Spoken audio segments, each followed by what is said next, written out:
Welcome to the Horror Next Door. This is everything we watched in March 2022. If you like this video, please consider subscribing. I'll Always Know What You Did Last Summer from 2006, which we watched on Tubi. As you may know if you saw our last Letterboxd recap video, we did watch I Still Know What You Did Last Summer. Psycho asked me if I had seen I'll Always Know What You Did Last Summer, and I said no, so he insisted that we watch it. The synopsis says it takes place in Colorado. That's my home state. I'm from there, so I kind of just think the fact that it's supposed to be set there is one of the only things I liked about this. It was really, really ridiculous. It was just so outlandish. It was cheesy. A lot of it didn't make any sense. There were lots of bad effects. I just don't even know why this happened. I can't recommend it. The only other thing I'll say is that the blonde dude from Final Destination, the one that wins the lottery or whatever, he was in this. I went and watched it again. Final Destination 2, that is, sorry. So, I guess at least I got that out of it, because Final Destination 2 is my favorite one in the series, so woohoo. So yes, I have unfortunately seen this before. I think I watched it when it came out. I think it was straight to DVD. Don't know why I watched it at the time. But since we watched the other two recently, Hellcat had to see it. In my opinion, the only redeemable thing about this movie is the fact that the fisherman character stuntman is Don Shanks, who played Michael Myers in Halloween 5. Literally, that's it. Everything else about this movie is super corny and lame. Do not recommend it. Brainscan from 1994, which we watched on Hellcat's Blu-ray. This movie is fucking cool. You should go see it as soon as possible. I highly recommend it. This is one of Hellcat's favorite movies, so I'm going to let her talk more about it. I do think we may have talked about this in a prior What We Watched video, and I probably went the F off on it because I love this movie so much. My sister and I have been obsessed with this movie since it came out. We watched it so many times. I have it on VHS recorded from television, official VHS, DVD, and then I got the Scream Factory release when they put it on Blu-ray. So obviously I'm obsessed. I just love when video games and horror movies collide. It usually does not turn out well. However, I think this is the best video game themed horror movie I've ever seen, and probably the best one ever made. I can see how some people might think it's corny, especially some of the effects and things, but the score is impeccable, the acting is epic, there's funny parts, there's gory parts, there's a cute dog. My sister and I also had pretty big crushes on Edward Furlong when we were young. I mean, it's a bummer how things have turned out recently, but hope you're doing well, Edward. After this rewatch, I actually went and purchased the soundtrack on CD because I have always wanted it. I just love this movie so much. Like I said, the music's good, the score itself is amazing. We watched some extra stuff. T. Ryder Smith that plays Trickster seems like such a cool dude. I don't know. I could just go on and on about all the great things about this movie. If you haven't seen it, I definitely recommend it. If you have, I recommend you watch it again. Daughter of Darkness from 1990, which we watched on one of our crappy horror movie pack DVD things. This was directed by Stuart Gordon and features Anthony Perkins and Mia Sara, who you may know from Ferris Bueller and or Legend. Considering those cast members and the director, I certainly expected a lot more from this. It was really quite boring. It's supposed to be vampire themed, but the way that they presented the vampirism in this was just weird. I don't know what other word to use. Very unimpressive outing. I cannot recommend it, unfortunately. I do not recommend this movie either. Stuart Gordon is a legend. Anthony Perkins is also a legend, but this movie wasn't really that fun. It was kind of tough to get through, to be honest. Sorry, can't recommend it. Mr. Halloween from 2007, which was also on the crappy horror movie pack. I was actually really excited to watch this one because I love Halloween, so a movie called Mr. Halloween's gotta be good. No, it's not. I don't even know really what to say about this movie. There's a guy in here that's wearing a dark jumpsuit, sort of like Michael Myers, and when he first pops up, he kind of looked like Michael Myers, but he didn't even have a mask on. His face was just that pale. But as the movie went on, it was just not entertaining. Sorry. I'm actually having a hard time remembering this movie. I'm sitting here reading the synopsis, and I remember the thing that Psycho was talking about the Michael Myers looking thing, which really wasn't upon closer inspection. The only thing I can remember is there's like some guy that's running a haunted house, but he's actually hurting people in front of people that are going through the haunted house. I just remember the specific scene, like in the garage or something. I don't even know what it was in, but it was so cheesy and so ridiculous. And yeah, I obviously can't recommend it if I barely even remember it. Filth to Ashes, Flesh. Why is this title so weird? Okay.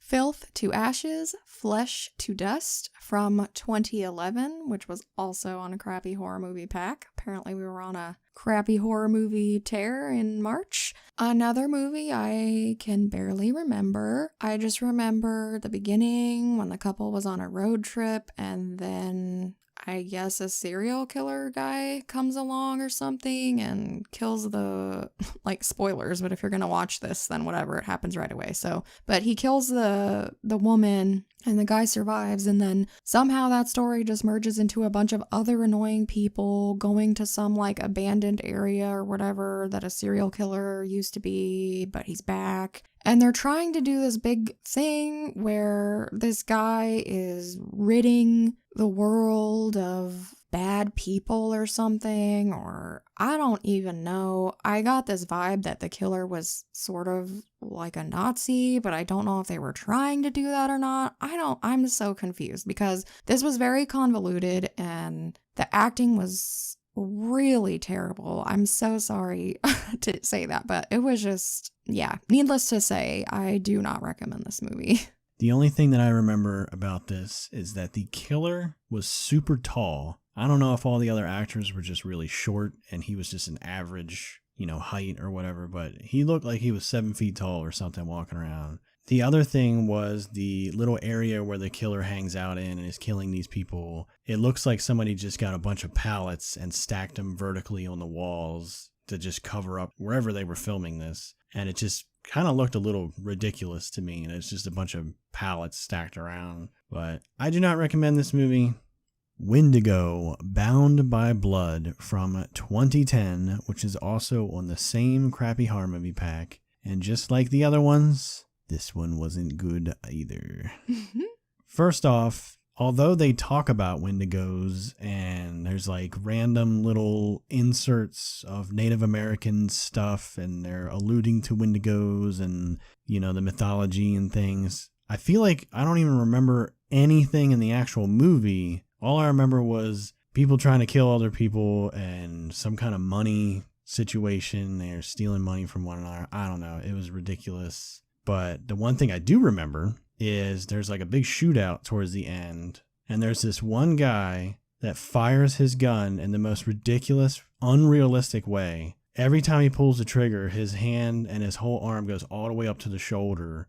It's just insane. Like, nobody fires a gun like that. It would not have that much recoil. It's ridiculous. But it was pretty entertaining. But overall, I do not recommend. Yes, ever since we watched this, I've probably replicated or made fun of the way that guy shoots his gun like 4 or 5 times minimum.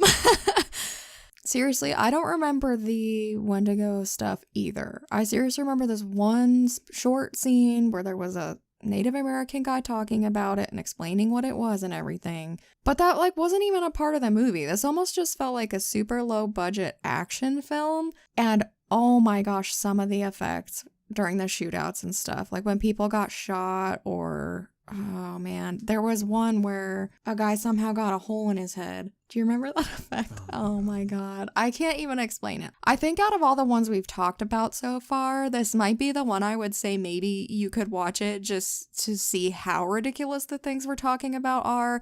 But you should not watch it alone because you'll just be bored to death. Watch it with someone else, maybe a small group of friends, maybe with like alcohol involved.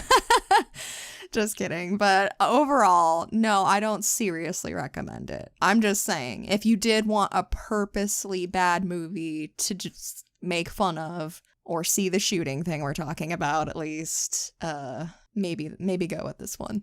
Are you ready for all the escape room movies?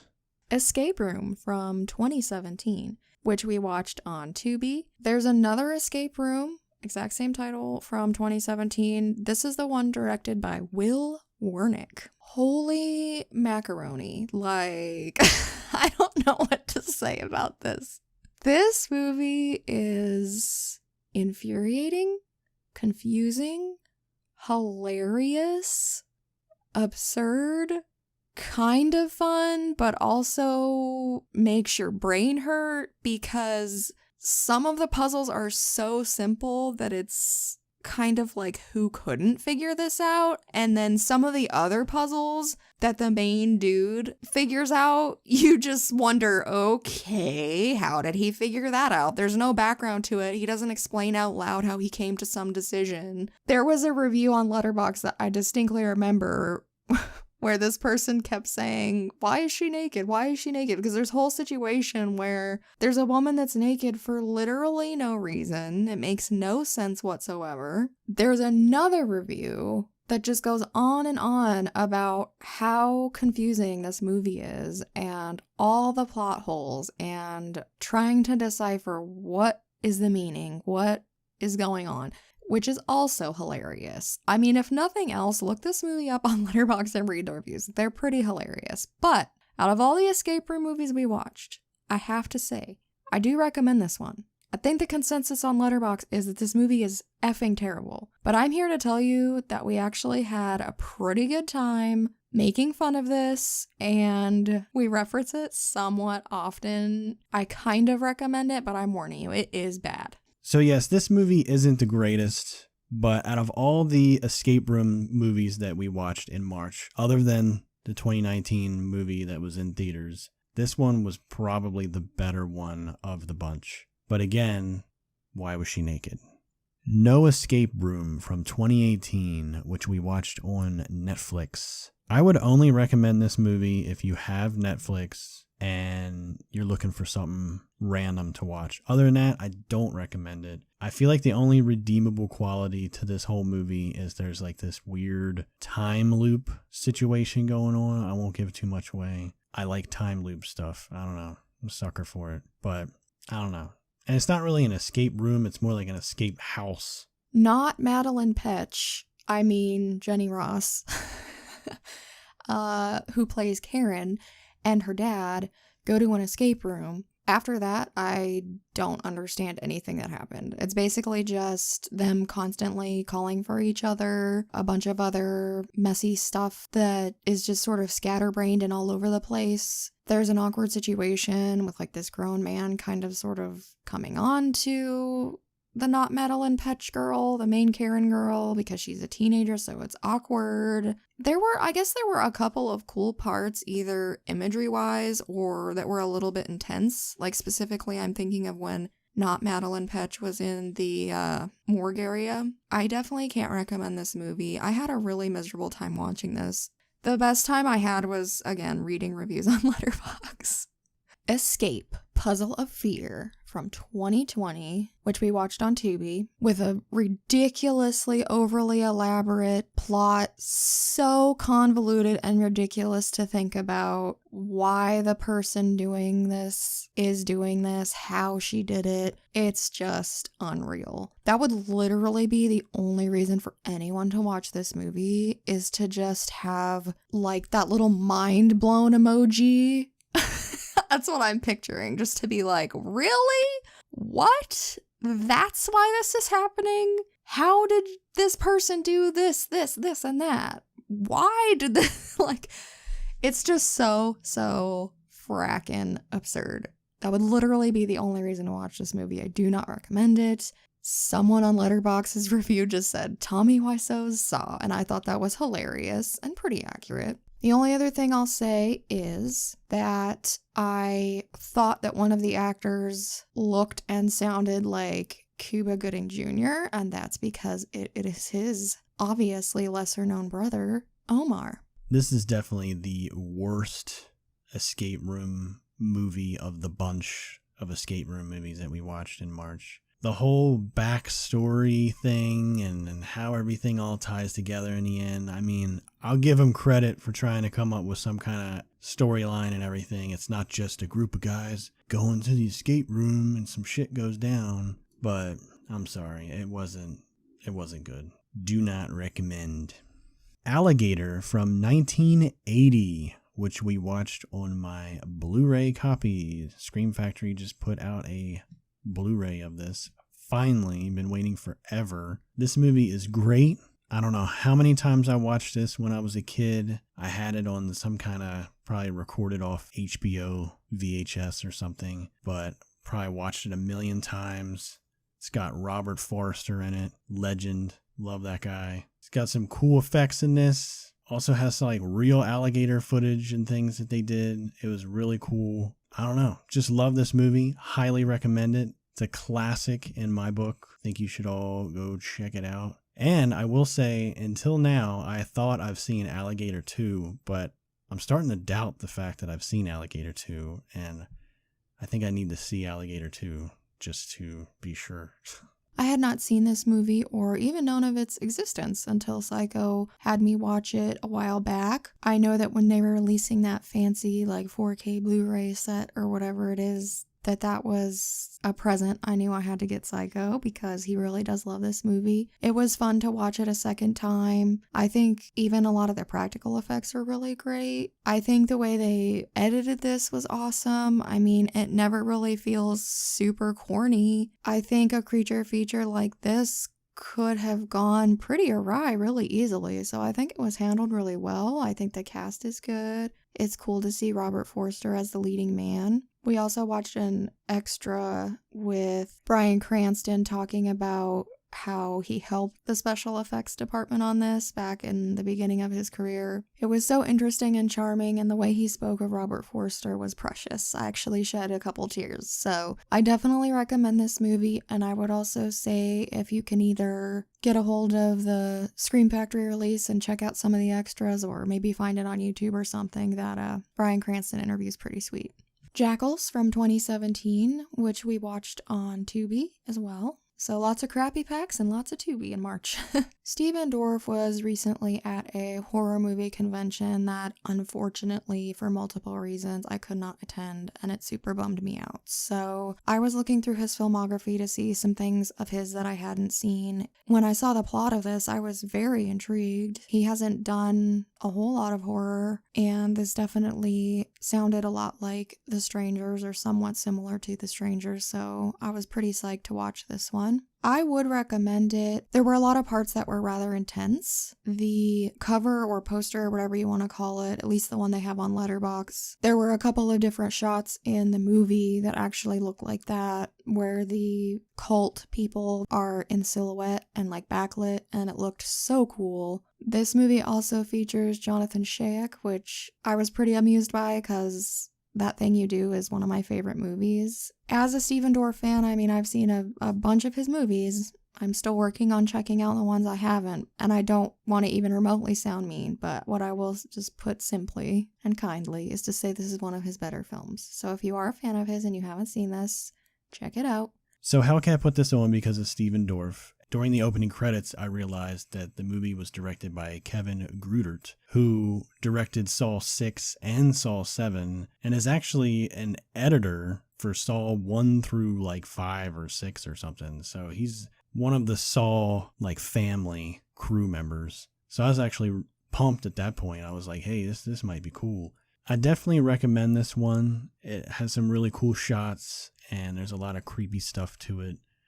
Escape Room 2019, the one that you've probably heard about, which we watched on Blu-ray. We ended up watching this again after watching the other escape rooms on Tubi and things, and said, you know what? We need to go watch the decent one to kind of get that taste out of our mouth. Plus, we haven't seen this one in a while. We watched the Tournament of Champions a couple months ago, and that one was big disappointment. So watch this one again. I recommend this one. Yeah, it's a little, got a little bit of Hollywood in there, and they don't really reveal as much as I wish they did, but it's a fun movie. It's got a lot of fun set pieces and things. Check it out. I'm a big fan of Tyler Labine. I really liked Deborah Ann Woll on True Blood, so I think the fact that this has a couple of really cool cast members is part of the reason I like it. I think the biggest reason that I like it is the elaborate sets, the creativity that went into the storyline, and the fact that the puzzles are doable, but they're not so simplistic that you're just annoyed by the fact that, you know, if people can't figure it out right away, or vice versa. It's not so ridiculously complicated that you're just like, okay, how did you find that out? It's a little bit annoying when someone's alone, or even when they're in a room together and they're narrating everything they do, but that's where the Hollywood aspect that Psycho mentioned comes in. I feel like that's kind of the only annoying thing about this one, and overall, I liked this movie way more than I thought I was going to from the get-go, to the point where, yeah, I bought it on Blu-ray, and it's something that I return to. It's kind of one of those comfort movie type things. So I definitely recommend it. The Pit and the Pendulum from 1991, which we watched on a crappy horror movie pack. But just so you know, if you are interested in watching it, I'm glancing at Letterboxd and it says it's streaming on Tubi and Pluto, which are both free platforms. So if you're interested in watching it, you can there. This was also directed by Stuart Gordon, and again is a bit of a miss. I had already seen some of these movies, not all of them, because these crappy horror movie packs we're going through are mine. I know that I had seen this before, and I originally rated it a 3, but I did bump my rating down this time because it's just sort of boring, and then the parts that aren't boring are just awkward and sometimes a little bit uncomfortable. I mean, we have Lance Henriksen, we have Jeffrey Combs, you know, there's a lot of familiar cast members that you've seen in other films. I mean, it's Stuart Gordon. I've definitely seen worse movies, I guess. You know, I mean, obviously it's supposed to be somewhat based off of Edgar Allan Poe. It wasn't super engaging, and I don't know. I don't want to be mean. It just felt like a little bit unnecessary, I guess. I don't really know if I would recommend this or not. Again, it's not horrible or anything. I guess I would mildly recommend it if you're like a Stuart Gordon fan or a big Jeffrey Combs fan or something. But he does look really ridiculous in this, just FYI. I really didn't like this movie. I would only recommend this movie if you want to see Lance Hendrickson and Jeffrey Combs acting fools. Otherwise, I do not recommend. The Forever Purge from 2021, which I rented on disc from Netflix. Oh, the Purge movies. Did not like the first one, loved the second one, and then everyone since the second one I do not like, and it seems like they get worse and worse as they go on. I do not recommend this movie. It was pretty dumb. I'm not really going to say much other than that. The only other thing I do want to say, though, is the guy that's on the poster, who I thought looks freaking cool, is not in the movie. Spoiler alert. I didn't dislike this movie as much as I thought I would, but that doesn't mean I liked it either. I guess the trailer just made it look a little bit worse than it actually was. There were definitely some characters that I couldn't have cared less about. Actually, I think I would say that about all the characters, which made it hard to get invested in the movie. I guess I just thought some of the people looked cool in their get-ups, you know, how they wear masks and things of that nature. A couple of the things that happened were somewhat interesting, but overall it's just not a great movie, so I don't really recommend it.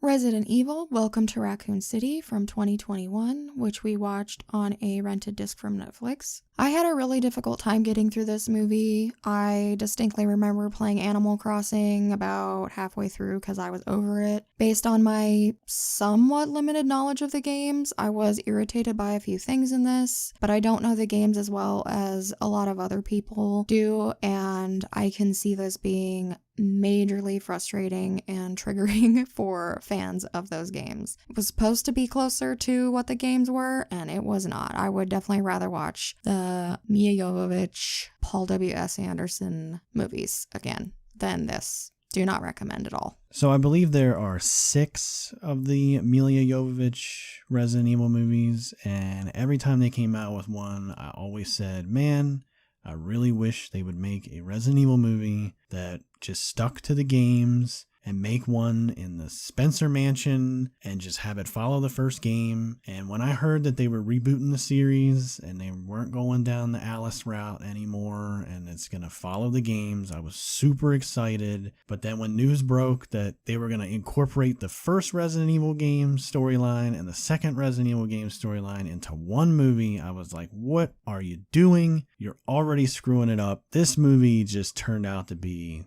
a dumpster fire, in my opinion. Don't even get me started on the characters. I'm not even going to talk about the cast and how they look and everything. I almost feel like that's not even really something to complain about if they got the story right. But the fact that they got that wrong and the story wrong, it's just ridiculous. So not only did they combine the first video game and the second video game, they also kind of hinted at Resident Evil Code Veronica in there, which they were doing, I don't know what they were thinking. They obviously ended this movie with some kind of setup for another one, which who knows if they'll ever make another one. But the way that they ended it, it's like, you know, Raccoon City's destroyed and this and that. It's like, so are you not even going to do Resident Evil 3 storyline with Nemesis and everything? You totally just skipped all that. This really angers me. The movie should have just been them in the Spencer Mansion, and that's it. And then if it did well, then do Resident Evil 2 storyline, then do Resident Evil 3. It could have been a cool little trilogy, wrap it all up in 3 movies. It would have been perfect. Instead, you throw it all into one giant fucking mess, and this is what you get. It's garbage. I only gave it a 2 because the movie itself is a 1, and it gets another star for actually trying. Paul W.S. Anderson didn't try.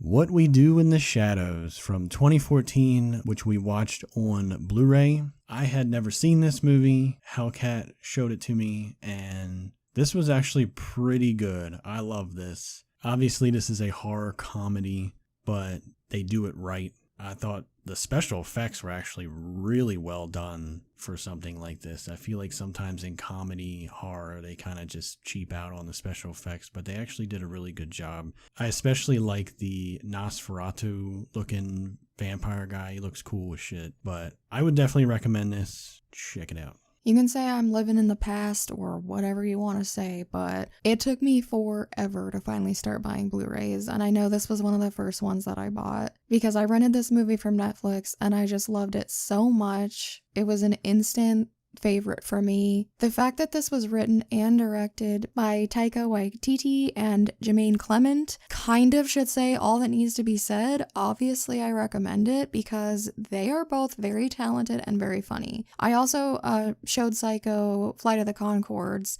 and that was how I discovered Jermaine Clement. Then I saw him in Gentlemen Broncos and some other random things. He is so great. I'm just such a huge fan of his. Every time we see Taika in something, we're like, hey, it's Taika. The whole cast in this is amazing. There are so many funny parts and quotable moments. Like Psycho said, a lot of the effects are really cool. I super duper love this movie, and again, 100% recommend it. Escape Room from 2017, which we watched on Prime Video. This is the one directed by Peter Dukes with Skeet Ulrich. Sean Young is also in this. Why either of them wanted to be in this, I have no clue. They must have needed to pay some bills or something. This movie is so terrible. Out of all of the escape room movies, it has the least likable characters. Also, I think it is hilarious that Skeet Ulrich's character is just so upset that the phone isn't ringing and people aren't coming. We won Best Escape Room a couple years ago. Like, why is no one coming here? I'm divorced and bankrupt. I need to pay my bills. This escape room is a joke. I seriously think 12-year-old children could figure out these puzzles and get out of here. That doesn't stop these freaking characters from being the most moronic, slow people you could ever encounter. I just can't fathom. It's so infuriating to watch this. And then on top of that, my irritation level just goes up because both of the female characters are just like, oh, I'm not good at puzzles and we need the men to do it. We're relying on you guys to get out of here. I don't know what I'm doing.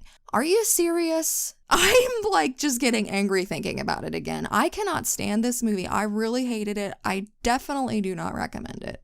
I do not recommend this movie either, but I will say that the only redeemable thing about this one that kind of sets it apart from the other escape room movies is one of the gimmicks with this escape room is that there's a person in the room with them that's like chained up, and every couple of minutes or so, like there's more slack given to him. So like the whole gimmick is like you got to get out of the escape room within an hour before this guy has enough slack to get you. So I thought that was cool. It would be cool to experience something like that in real life. It even says in the synopsis, so I'm not really spoiling much, but this particular person that's chained up gets possessed and starts attacking these people. Kind of adds like almost like a slasher element to it a little bit. So I thought that was cool, but overall, do not recommend the movie. The other thing I wanted to say as I was looking at the poster for this is there's random saw blades coming out of the walls and the floors. That is not in the movie, and I have no idea why they put it in the poster. It looks ridiculous. Because they're trying to make people watch it. Like, something you just reminded me of is how sparse and bare and boring this escape room is. There's practically nothing in the room, so literally every item is a clue, and these people still couldn't get out. I'm like, frig off, Leahy. It's pretty barren. But yeah, do not recommend. Locked in a Room from 2012, which we watched on a crappy horror movie pack, but if your heart desires, it's on Tubi. I do not recommend this movie at all, but apparently Hellcat loved it way more than I did, so I'm gonna let her talk about it. Okay, first of all, I didn't love it. I gave it 1.5 stars. Okay, but as far as the crappy horror movie pack standards go, especially this specific disc we were on, I feel like this wasn't that bad. And the only reason is because there was so much weird, nonsensical stuff that happened. What I told Psycho was that it reminded me of some of the things you see in Neil Breen's films, where you're just like, what is this glitter-covered book? Why are you naked in a room full of trash bags? Like, why are you eating tuna out of a can while you're trying to drive? Like, what is this plate of spinach on? I'm sorry, I'm going on a Neil Breen thing, but there were so many whack things in this movie that made me think of things like that. And I feel like because I had that Breen feeling, for lack of a better term, that it made me kind of like this weird ass shit. I will pretty much just say that once they get locked in a room, as the title says, it goes downhill from there. I really don't care about the movie anymore. It made even less sense and it was just dumb and boring. But before that, there are so many weird things that have to be seen to be believed. I don't want to, like, air quotes, spoil anything. If you can even spoil something this messy and just ridiculous, this movie really doesn't make sense. They wait until the very end to explain everything. So the whole time, you're just like, why is this happening? What is going on? I mean, I'm a huge David Lynch fan, so why is this happening? What is going on? I'm cool with that. I'm not comparing this to David Lynch, though. Don't get it twisted. Anyways, all I'm trying to say is the weirdness makes it worth it. And the one shout out I want to give is the scene where the girl that lives in a van is like in a coffee shop and she just starts randomly talking to this lady about her purse and talking about how pretty it is. And then she says, I really want to get a hot chocolate, but I can't afford it. And the woman gives her a $5 bill. Like, even now, in 2022, how much does a friggin' hot chocolate cost? Okay, $5 is well gonna cover that. And then the girl that lives in a van starts going off on this woman. And she's like, you better dig into that purse and give me a little more. And I'm just like, what? What is happening?